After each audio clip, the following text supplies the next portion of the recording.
Bismillahirrahmanirrahim. Assalamualaikum warahmatullahi wabarakatuh. Assalamualaikum warahmatullahi wabarakatuh. Alhamdulillah, hari ini kita dapat menyambung kembali kuliah yang kali ke-13. Dalam keadaan kita terbatas, tak dapat masuk ke dalam masjid, mudah-mudahan kita duduk berhampiran dengan masjid dapat ada barakahnya jugalah. Jadi insya-Allah sebagaimana yang telah disebut pada sebelum ini, kuliah kita ni akan kita sambung berkenaan dengan hadis yang keempat pada hari ini.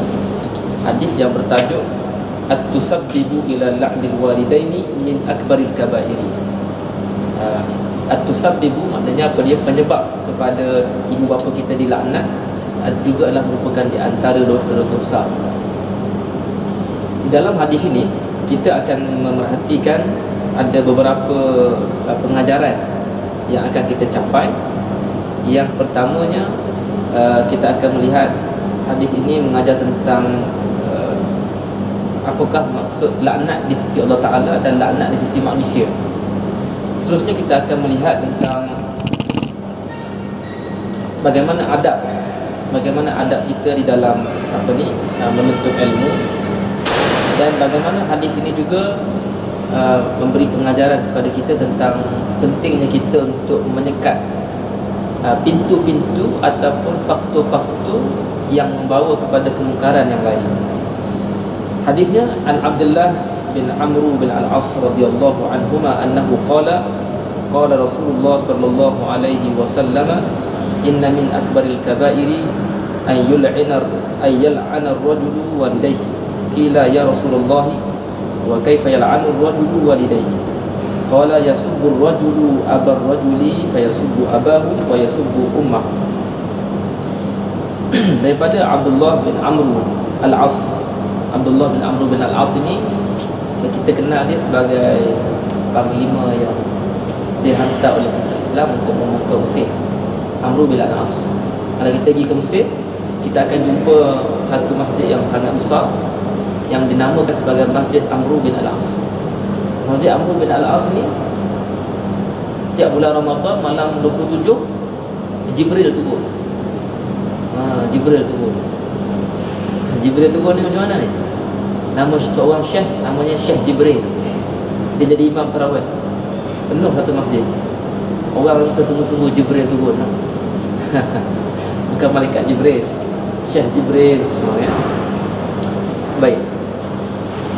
Kalau kita lihat Amr bin Al-As ni, daripada Amr bin Al-As radhiyallahu anhu qala, Rasulullah SAW telah bersabda, di antara dosa-dosa besar, di antara dosa besar ini adalah ayyal 'ana ar-rajulu walidayhi. Seorang lelaki itu, seorang anak itu, dia melaknat kedua ibu bapa dia. Sahabat apabila mendengar pernyataan tersebut tanya, apakah yang dimaksudkan dengan seorang lelaki itu, dia orang anak itu dia melaknat ibu bapa dia? Sebab kita kata macam pelik lah, seorang anak sendiri nak melaknat, nak mengata, nak menghina mak ayah sendiri. Jadi Rasulullah SAW telah bersabda, yasubbu ar-rajulu abar rajuli fayasubbu abahu wa yasubbu ummuh.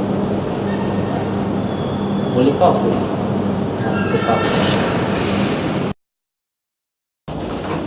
Kita sambung kembali.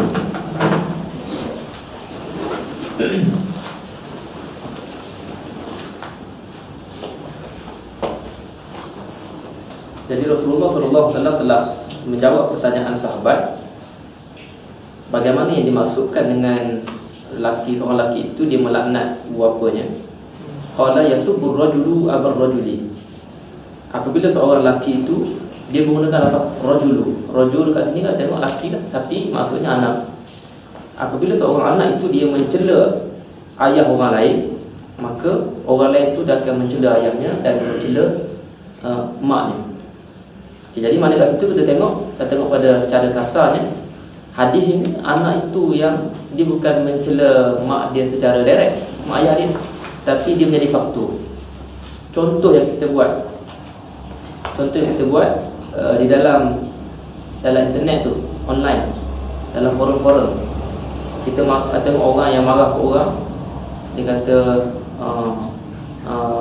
bapak kau ke, mak kau ke, macam mana, dia kata macam tu. Jadi syarah al-syaru wal bayan. Tengok Abdullah bin Amr bin Al-As ni siapa dia? Okey, Abdullah bin Amr bin Al-As Al-Qurashi As-Sahmi As-Sahabi Al-Mashhur, merupakan seorang sahabat yang masyhur. Aslama qabla abi. Amr bin Al-As seorang sahabat. Abdullah bin Amr juga sahabat. Okey, ayah dengan anak ini dia dua-duanya sempat bersama dengan Rasulullah sallallahu alaihi wasallam. Yang menjadi panglima yang apa ni sebut tadi itu, yang panglima membuka Mesir, namanya Amr bin Al-As. Tapi yang ni anak dia yang meriwayatkan hadis ni adalah anak kepada Amr bin Al-As, Abdullah bin Amr bin Al-As. Juga merupakan seorang sahabat yang masyhur. Jadi Abdullah ini dia telah masuk Islam lebih awal daripada ayahnya. Masuk Islam lebih awal daripada ayahnya. Wa kana mujtahidan fil ibadati. Abdullah ini seorang yang bersungguh-sungguh di dalam ibadah. Muqfiran li tiwalatil Quran, di tilawatul Quran. Abdullah ni juga dia sangat banyak membaca Quran. Kita boleh tengok bila mana kita baca perbincangan hadis-hadis, banyak perbincangan yang mana para ulama dicuba menerangkan tentang karakter periwayat tersebut. Sebab apa, kalau kita tengok ciri-ciri Muslim tu macam mana ada pada periwayat ni. Memang mereka ni hebat-hebat. Dia bersungguh dalam ibadah, banyak membaca Quran. Wa kana aktsarun nasi akhdan lil hadithi wal ilmi ar Rasulillah sallallahu alaihi wasallam. Wa kana aktsarun nas. Abdullah ini antara sahabat yang paling banyak meriwayatkan hadis dan juga ilmu daripada Rasulullah sallallahu alaihi wasallam. Maknanya Abdullah ni kalau kita nak bandingkan dengan zaman kita pada hari ni, orang yang mana dia banyak mencari majlis menuntut ilmu dan sebagainya. Ada dengar menuntut ilmu mana-mana, dia tidak dengar saja. Dia cuba cari ruang, dia catat. Tidak dengar saja. Tidak nak kata apa saja. Okey, dia catat, dia cari ruang. Okey, bila-bila masa dia cuba, ada dia punya buku catatan dia, apa yang dia dapat. Okey, baik.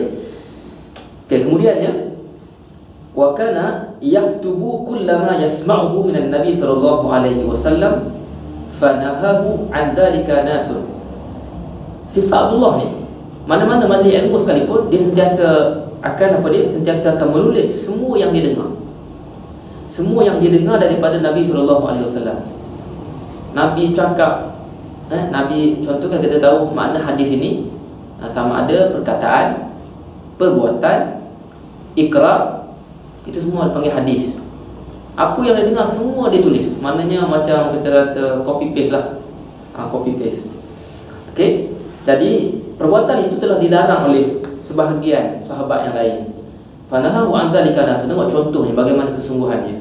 Dilarang sahabat lain, mereka berkata macam mana kepada Abdullah? Qalu lahu inna Rasulullah sallallahu alaihi wasallam yatakallamu fil ghadabi war ridha fala taktubu kullama tasma'u.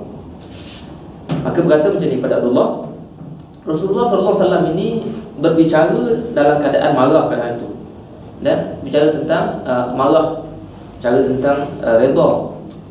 Maka janganlah kamu menulis semua yang kamu dengar. Sahabat tu kata takut-takut macam kita, kalau kita ni bercakap, kalau manusia biasa ni bercakap, dia belum tentu lagi semua itu adalah faktanya kan. Belum tentu lagi semuanya terkawal emosinya kalau manusia macam kita ni bercakap. Jadi maka janganlah kamu, sahabat kata, maka janganlah kamu tulis semua yang kamu dengar. Bila Abdullah kena tegur macam tu oleh para sahabat, apa yang dia buat? Fasa'ala Nabi sallallahu alaihi wasallam an dzalika. Dia pergi jumpa Nabi sallallahu alaihi wasallam. Macam mana ni orang larang aku ni tulis semua. Macam mana ni? Macam kita ni, kalau orang tengok kita tu, dia tak berhenti-berhenti, tak angkat-angkat pen ni, orang tengok tak adalah perasaan nak melarang lah. Kata-kata rajin yang nulis tak. Kalau kita zaman kita begitu. Pada zaman Nabi peringkat awal begitulah. Sebab kalau tengok dalam peringkat awal Islam, pernah satu ketika Nabi SAW ini melarang para sahabat daripada menulis hadis. Pernah satu ketika. Sebab apa? Takut bercampur dengan Al-Quran Al-Karim. Tapi lepas beberapa tempoh pada itu, maka dibenarkanlah dia tu, ada seorang sahabat datang pada jauh, namanya Abishah. Abishah datang pada Yaman, datang pada jauh. Jadi dia jumpa dengan Rasulullah sallallahu alaihi wasallam, minta sedikit nasihat. Kata, ya Rasulullah, bagilah nasihat pada aku sikit. Jadi Rasulullah pun perintahkan sahabat, uktubu li Abishah, tolong tuliskan kepada Abishah. Sebab sahabat tak semua yang boleh nulis. Jadi itulah pertama kali boleh nulis. Jadi kita tengok, bukan semua keadaan pada peringkat awal Islam itu boleh ditulis hadis. Jadi sahabat-sahabat yang melarang ini bukannya dia nak menyekat orang buat baik, tapi dia takut kita ni melakukan sesuatu yang melampau daripada apa Nabi yang benarkan. Baik. Jadi bila begitu, bila Nabi SAW telah ditanya oleh Abdullah tentang larangan-larangan sahabat yang lain, sahabat tu memang niat baik, dia pun niat baik. Jadi Rasulullah menjawab, uktub, fawallah, tulislah, uktub, tulislah. Fawallahi ma kharaja minhuma illa, minhum illa haqqun. Maka tulislah, maka demi Allah, tidak apa yang keluar daripada keduanya kecuali kebenaran. Minhuma atau apa dia? Minhuma, huma tu maknanya dua. Tidak ada apa yang keluar daripada keduanya adalah kecuali kebenaran. Maksud haqqun minhuma di sini, yang kedua itu adalah kedua bibir Rasulullah SAW yang mulia. Rasulullah menjawab, tidak ada yang keluar daripada kedua. Dia tak kata tidak ada apa yang keluar pada mulut aku, ada bibir aku, kedua bibir aku, kecuali ada kebenaran. Tak ada. Maknanya nya tu maksudnya apa sifat kat sini? Nak menggambarkan bahawa Rasulullah SAW sendiri pun cuba menunjukkan satu image bahawa apa yang ada pada kita ni hanyalah merupakan satu pinjaman. Nampak gambaran dia begitu, nampak betapa kita ni low profile je begitu. Dah tahu dah Rasulullah dah memang betul. Kalau kita buka suratul Najmi, suratul Najmi ni memang ada sebut wan najmi idza hawa ma dhalla sahibuhu wa ma ghawa wa ma yantiqu 'anil hawa. Ayat yang ketiga suratul Najmi, Allah Taala berfirman, wa ma yantiqu 'anil hawa. Rasulullah SAW ini tidak akan berbicara, tidak akan bercakap mengikut hawa nafsunya. Macam kita ni banyak yang ikut hawa nafsunya, berbanding dengan ilmu, berbanding dengan apa dia, dengan fakta-fakta dan sebagainya. Jadi Rasulullah SAW ni walaupun dah diiktiraf, tetapi masih lagi menggunakan low profile. Maksudnya kat sini kita pun, kalau Rasulullah begitu dah sangat mulia, masih lagi low profile, tidak ada apa yang keluar daripada keduanya melainkan kebenaran. Nya itu maksudnya macam bukan dia punya, macam bukan baginda Rasulullah SAW punya. Memang betul lah, hakikatnya begitu. Kita pun maknanya kalau betul lah orang kata, kita orang tahu kita ni yang perempuan ni hebat ni, hebat sekian ni, hebat sekian ni, hebat sekian, semua ada kehebatan masing-masing. Kata itulah saya ni, saya ni. Tidak ada apa yang keluar daripada apa saya boleh buat daripada tangan saya ni kecuali yang orang kata macam poyo je. Ni orang Melayu kan. Ibu boleh faham apa poyo. Macam bagus. Bila pernah sebut Okey. Itu cerita Abdullah bin Amru tentang bagaimana kesungguhannya di dalam mencari ilmu. Tulis semua benda. Okey. Dan bila mana ada larangan tertentu, dia sentiasa mencari kepastian. Jumpa terus dengan Rasulullah SAW. Maksud jumpa terus dengan pihak yang berautoriti. Kalau kita apa-apa masalah pun, kadang-kadang kita sembang kawan dulu, jadi dia tersebar, dia spread cerita tu jadi lain. Yang dia kata mana boleh mana, jadi banyak spekulasi.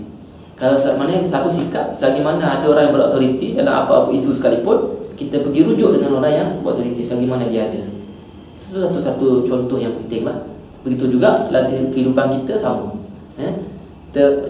Daripada kita seronok bersembang spekulasi, kalau kita ada peluang boleh rujuk pada sumber yang paling berautoriti, itu yang paling bagus. Bagaimana sifat Abdullah. Jadi rawa anhu khalaiqu minan nas. Abdullah ni juga bila mana dia umur tua, meningkat umur sebagainya, tidak boleh menguasai banyak hadis, maka ramai manusia telah meriwayatkan ilmu daripada dia, riwayatkan hadis-hadis daripada dia. Wa tafa'an nasu bihi. Banyak manusia telah mendapatkan manfaat daripada Abdullah. Wa aqama bi Misra zamanan. Zamanan. Wa tufiya biha ala ahli al-aqwal.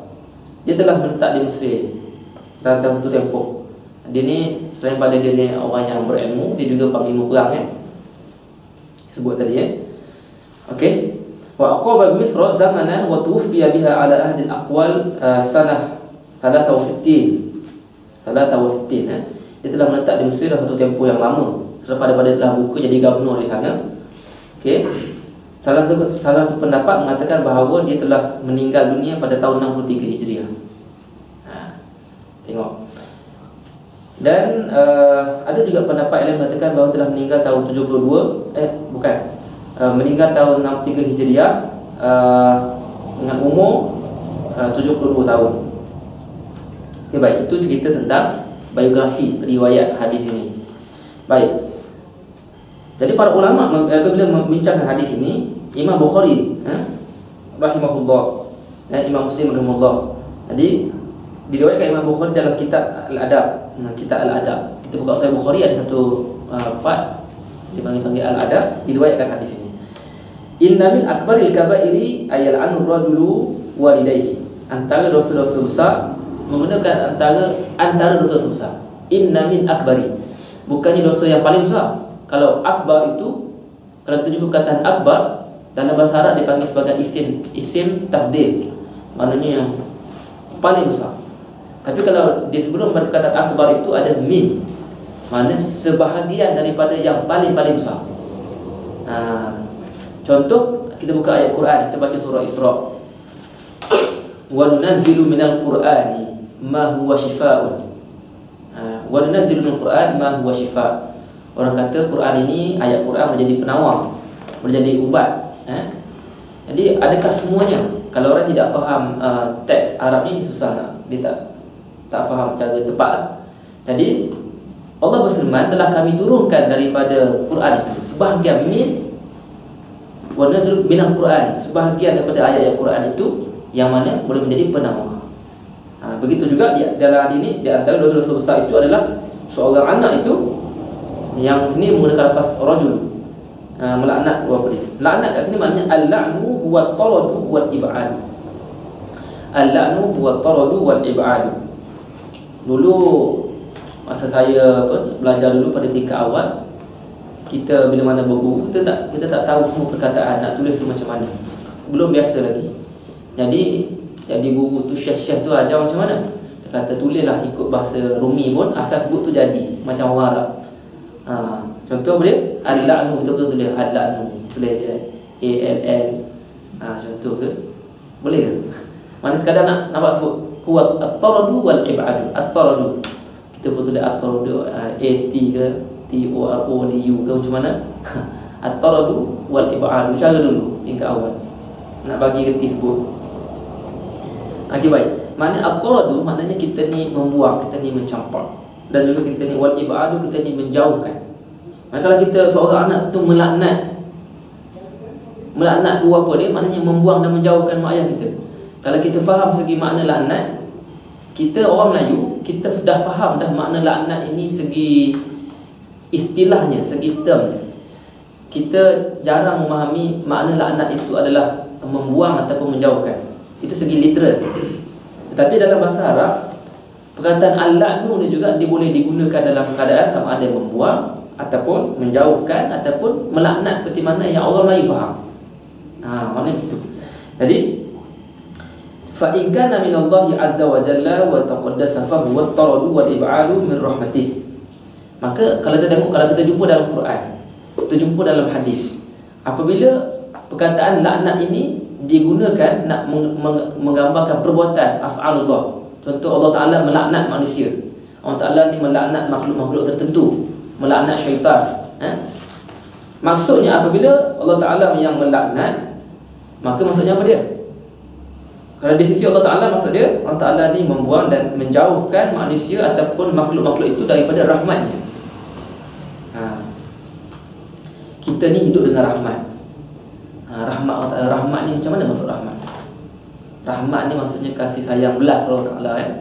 Jadi maknanya kalau Allah Ta'ala melaknat kita, Allah Ta'ala ni menjauhkan kita daripada rahmat. Jauh pada rahmat tu macam mana?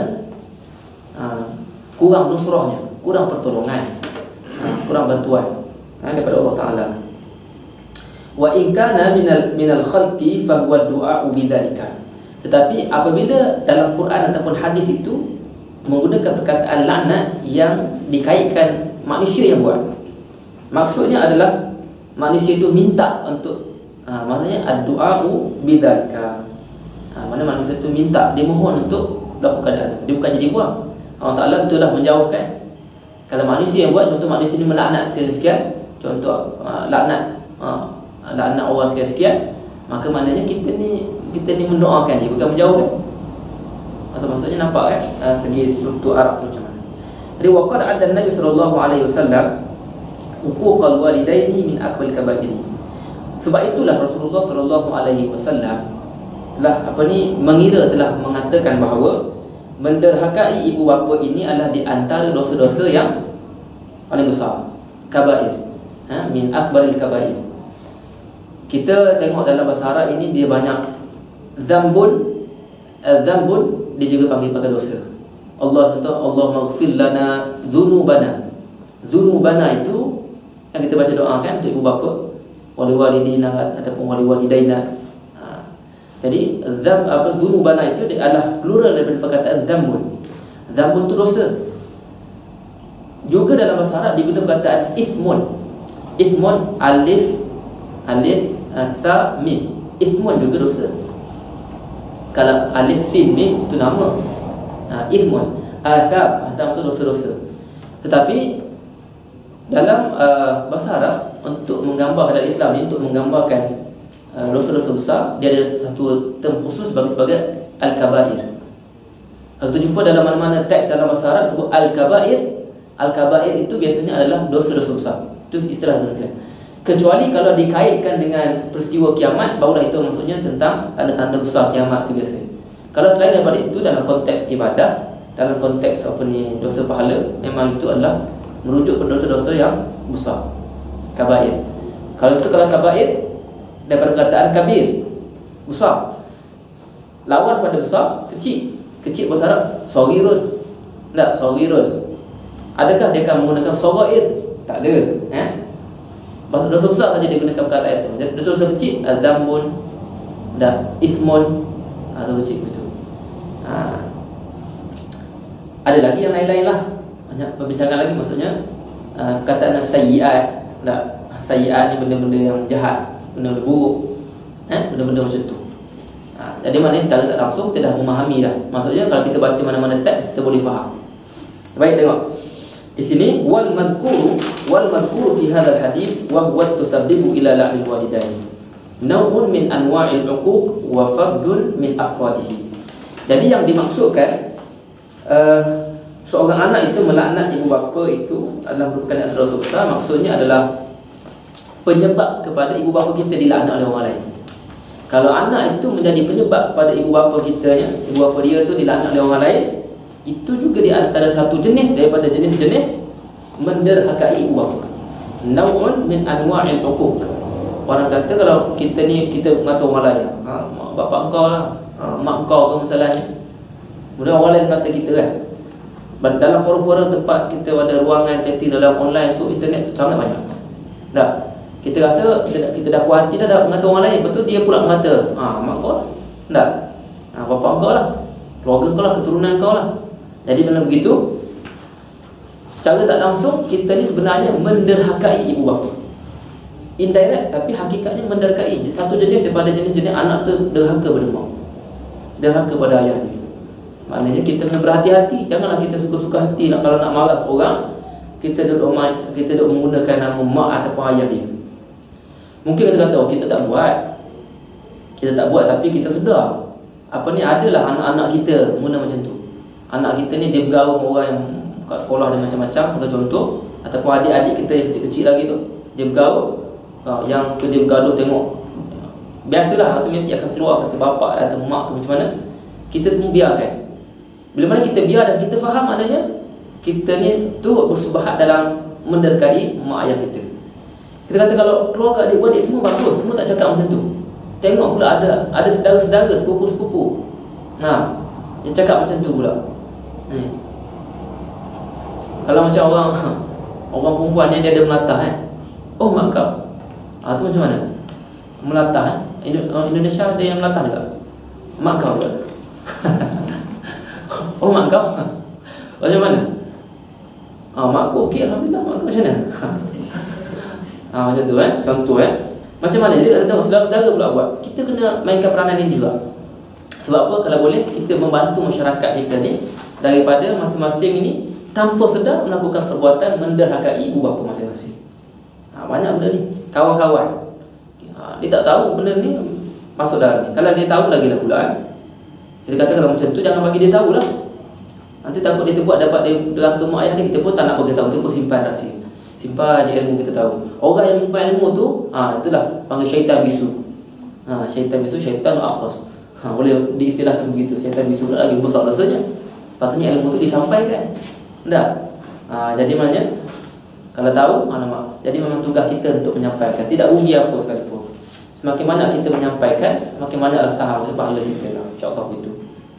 Qila ya Rasulullah, dikatakan tak tahu sahabat mana tanya ni. Bila mana Rasulullah mengeluarkan statement seorang anak itu melaknat ibu bapanya atau mungkin dosa-dosa besar.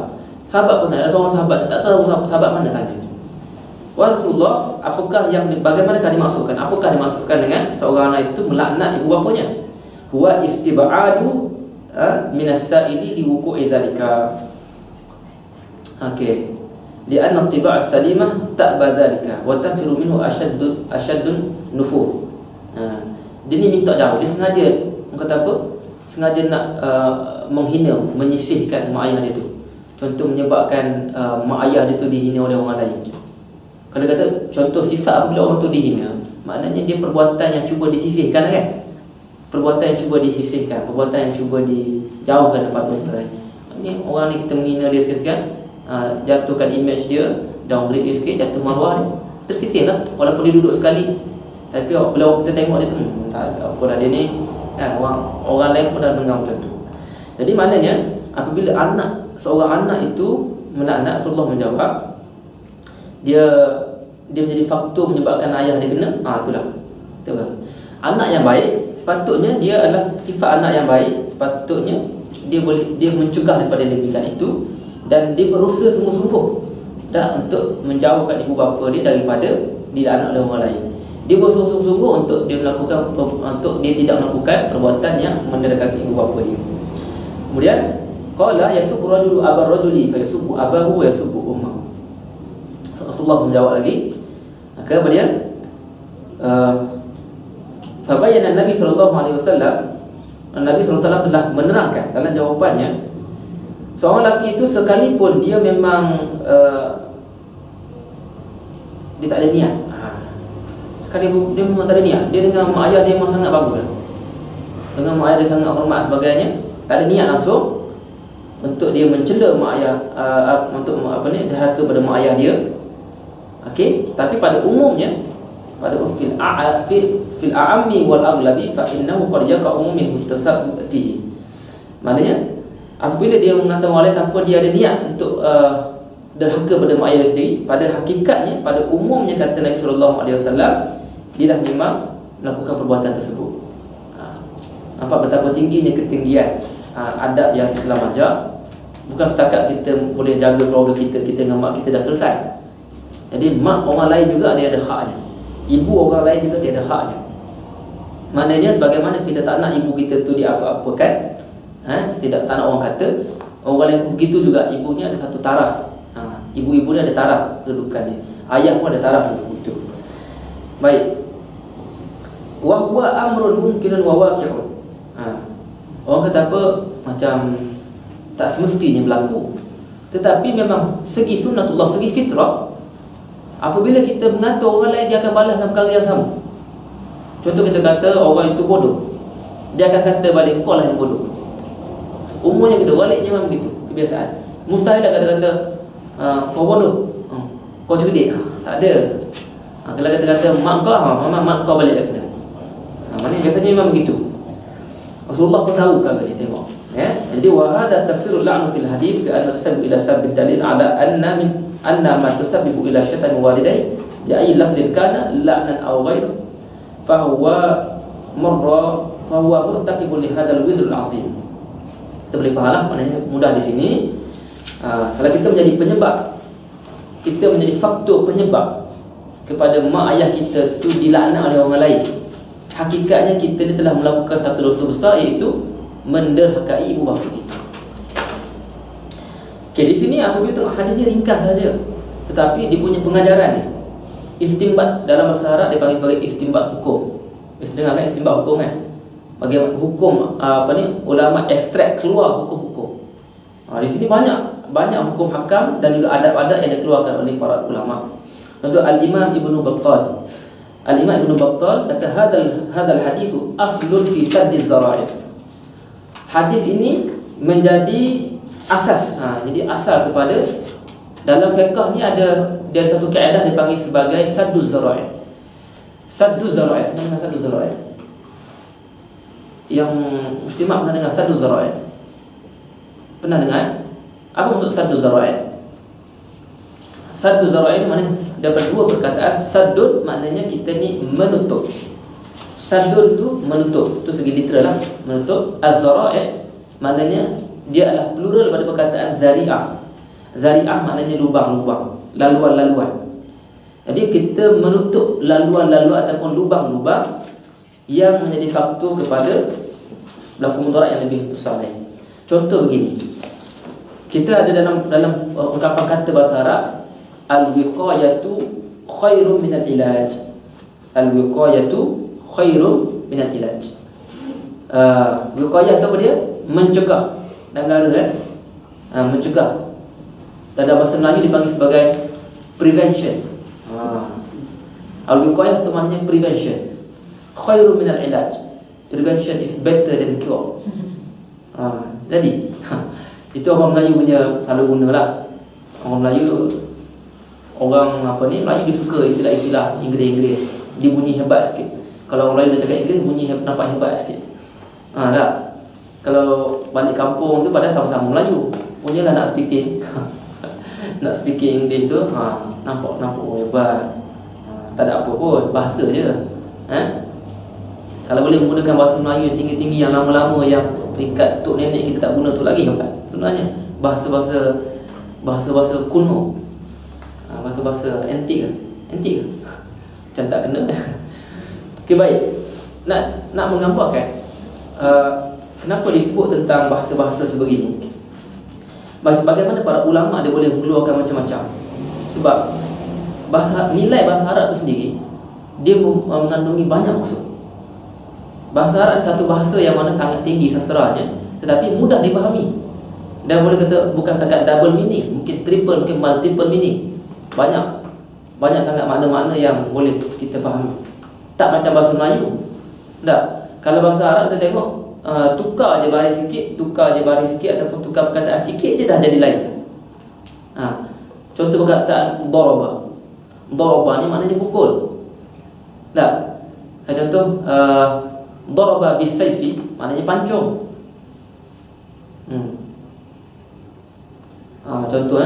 Contoh kita ni waktu duha, kita dekat-dekat dengan zuhur, waktu duha lagi. Perkataan duha. Duha tu dhahaya. Maknanya waktu duha. Kalau tukar tambah tadhiyah depan tu jadi pengorbanan. Tambah alih depan jadi udhiyah, itu hari raya korban, sembelih lembu ke apa semua. Perkataan jannah. Tukar baris je. Jannah tu syurga. Kalau jinnah bagi bawah tu jin. Kalau junnah bubuh dhammah depan perisai. Bahasa Arab. Jadi kalau orang dulu kalau baca buku-buku Arab, di mana ada baris. Macam mana kita nak tahu yang itu adalah junnah, itu ataupun jinnah ke jannah? Jadi para ulama ni dia baca benda-benda macam ni oleh kerana ketinggian nilai bahasa tu, yang tu boleh keluar macam-macam. Yang timbal hukum di sini. Baik, satu tahun sekali adalah hadis ini menjadi asas kepada kaedah fiqh yang dipanggil sebagai sadduz zara'i. Apa dia? Prevention is better than cure. Maknanya istilah kita begitulah. Maknanya kita menutup lubang-lubang kepada maksiat. Contoh, orang kata dalam bukan orang katalah, kita ambil ayat Quran lebih tepat lagi, lebih senang untuk kita faham. Dalam Quran ada wala taqrabuz zina innahu kana fahishatan wa sa'a sabila.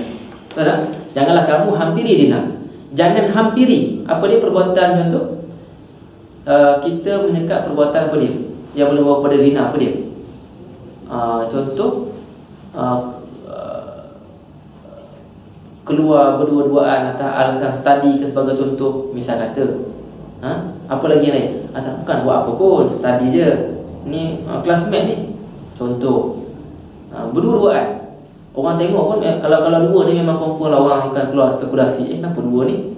Apa kaitan dua ni? Kalau 3, 4, 5 tu lain lah. Dia semakin kurang, semakin ramai, lagi kurang spekulasi.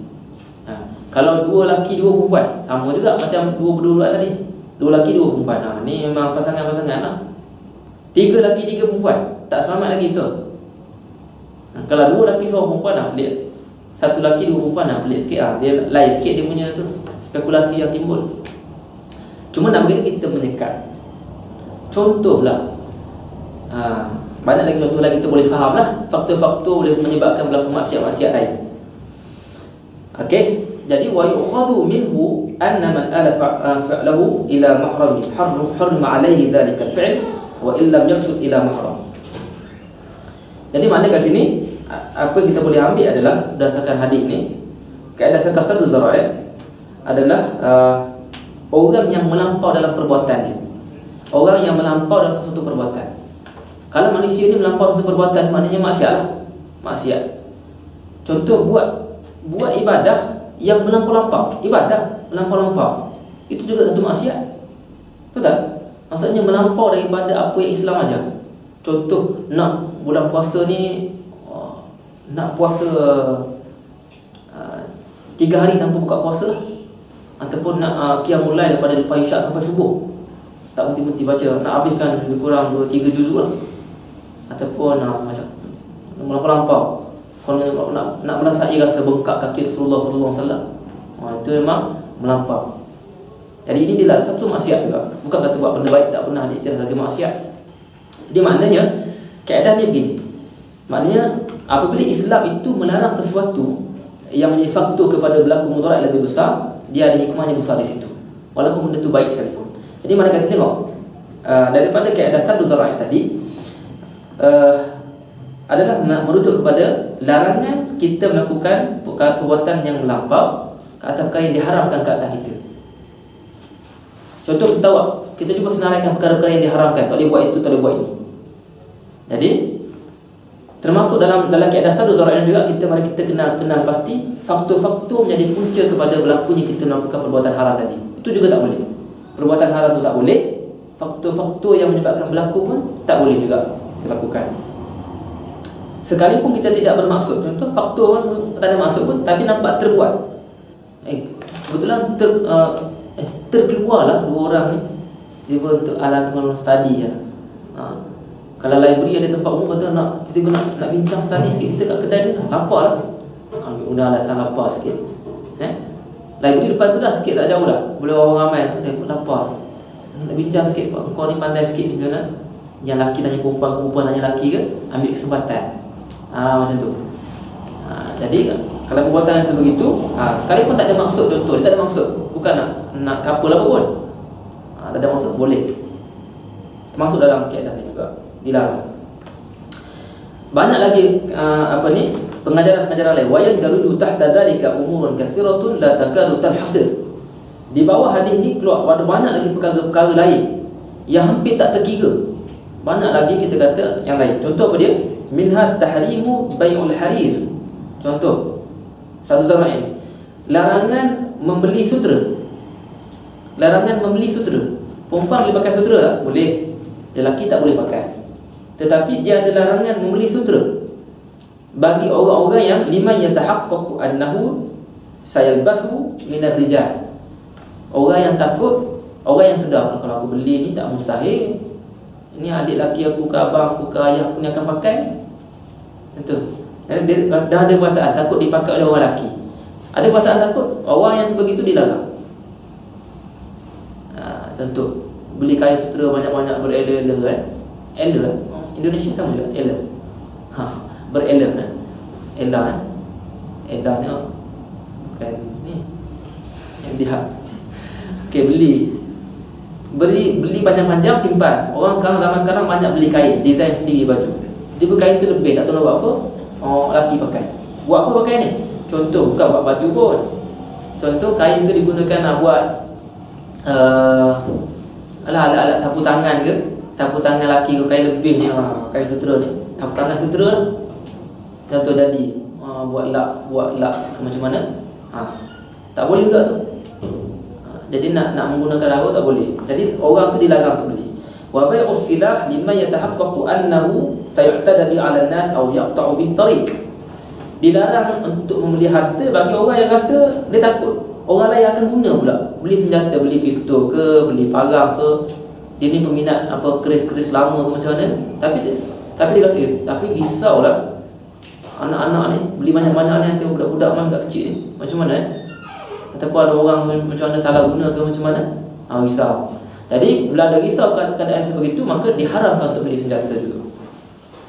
Sebab itulah kalau peperangan sekalipun zaman khilafah dulu, senjata itu disimpan oleh tempat ada penyimpan harta, bukannya individu tu simpan, semua harta disimpan oleh individu. Jadi mana harta-harta yang bahaya-bahaya ni, kalau pisau kita kat rumah tu, orang tu boleh simpan. Benda yang pada zaman dulu pedang tu benda biasa. Tapi kalau yang senjata-senjata yang besar-besar yang lain-lain, disimpan oleh ada bahagian dia. Terutama bermula pada zaman Sayyidina Umar. Bermula zaman Sayyidina Umar itu dia ada tempat menyimpan bukan setakat harta, tapi juga senjata juga ada simpan. Okey. Wa bai'ul 'inab aw al-'asir lima ya'lamu annahu sayattakhidhuhu khamran wa hakadha. Dilarang untuk membeli anggur bagi orang yang merasakan bahawa ini ada possibility dia ni akan simpan anggur ni, dia akan peram anggur ni, dia akan jadi digunakan sebagai jadi arak. Okey, baik. Itu antara di bawah contoh-contoh di bawah masuk satu zara'in. Contoh-contoh. Okey. Kalau bagi duit dekat orang kat sini, possibility dia orang beli arak. Oh tak. Itu tak termasuk. Dia begini. Yang mana yang kita sebut tadi, itu benda yang menjadi milik kita. Kita tahu sutera tadi nak jadi milik kita, senjata milik kita, anggur tadi pun milik kita. Yang soalan tadi maknanya macam mana kalau kita bagi duit kepada orang homeless, takut digunakan untuk beli arak ataupun beli, itu bukan kerja kita. Itu di luar pengetahuan kita. Yang kita disunatkan untuk kita ni mengeluarkan infak.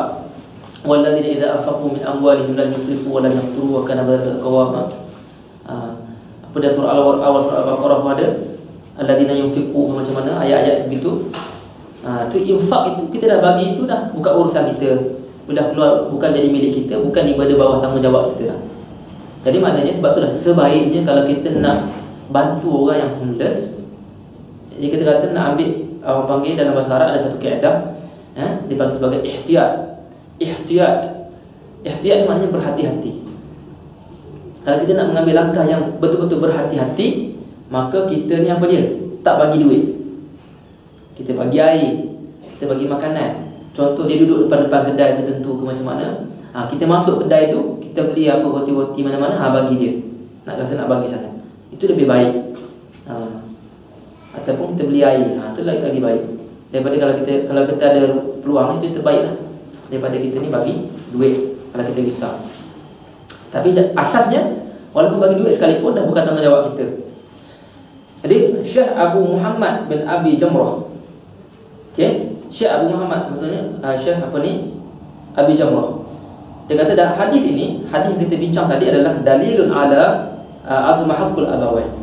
Satu bukti kepada tentang betapa besarnya hak kedua ibu bapa. Bila mana dalam Islam sebut hak kedua ibu bapa, hak suami, hak isteri, hak anak, kita kena faham Contoh masuk kalau hak ibu bapa maknanya hak yang perlu ditunaikan oleh orang lain. Contoh hak anak, hak yang perlu ditunaikan oleh ibu bapa pada anak. Contoh kalau hak suami, apa yang isteri perlu tunaikan pada suami. Itu bahasa Arabnya cara. Jadi maknanya kat sini dalilun ala azam haqqul abawain wa tul amal bil walid. Dan juga nak cerita tentang perbuatan yang biasa berlaku. Kenapa? Segi nature-nya, li'anna alladhi yasubu abar rajuli, apabila seorang ayah orang lain itu, Assalamualaikum, apabila seseorang itu dia mencela, menghina ayah orang lain, yajuzu ay yasubbal akharu abahu, maka harus, memang biasanya akan berlaku, tak mustahil orang lain itu akan mencela, menghina ayah dia balik.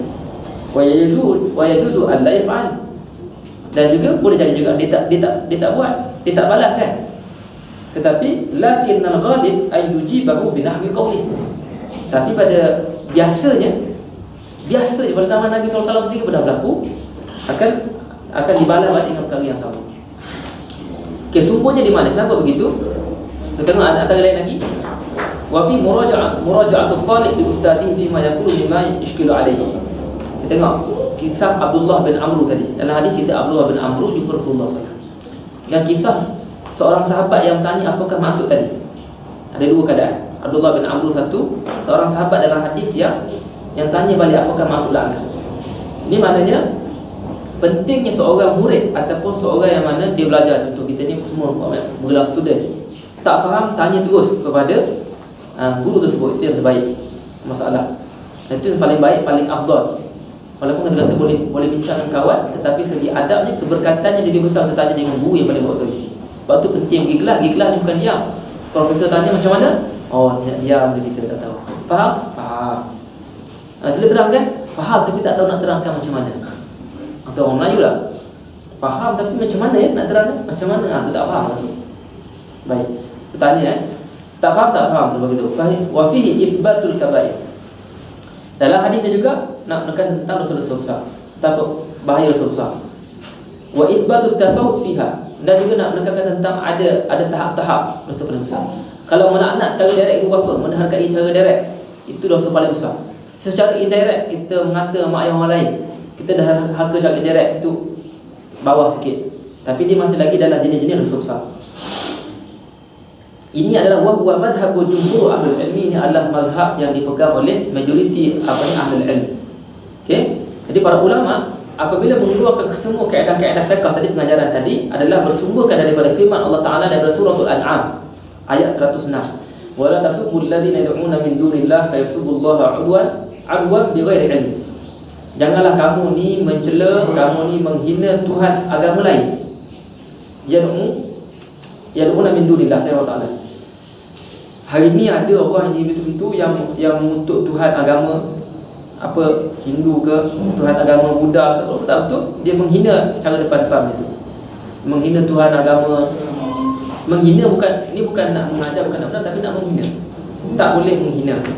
Kenapa? Takut faisubullah adwa bi ghairi ilmin, takut dia tu akan menghina Allah Taala tanpa dia ada pengetahuan. Kalau kita nak menerangkan begini bina Quran, itu tak apa. Menghina tak boleh. Okey. Jadi orang pun macam dah makin ramai, kita rasa ada sikit lagi sebenarnya. InsyaAllah kita akan sambung. Ada rezeki, panjang umur masa akan datang lah. Kita bagi ruang kalau ada orang nak solat sunat macam mana. Jadi insyaAllah kita berhenti setakat ni dulu. Mudah-mudahan ada manfaat. Aktafi bihadzal qadar, qusma safa wa qadru maqdar. Wallahu al-hadi min Allah al-qasdi. Aku liqali hadza astaghfirullah azim li wa lakum. Wassalamualaikum warahmatullahi wabarakatuh.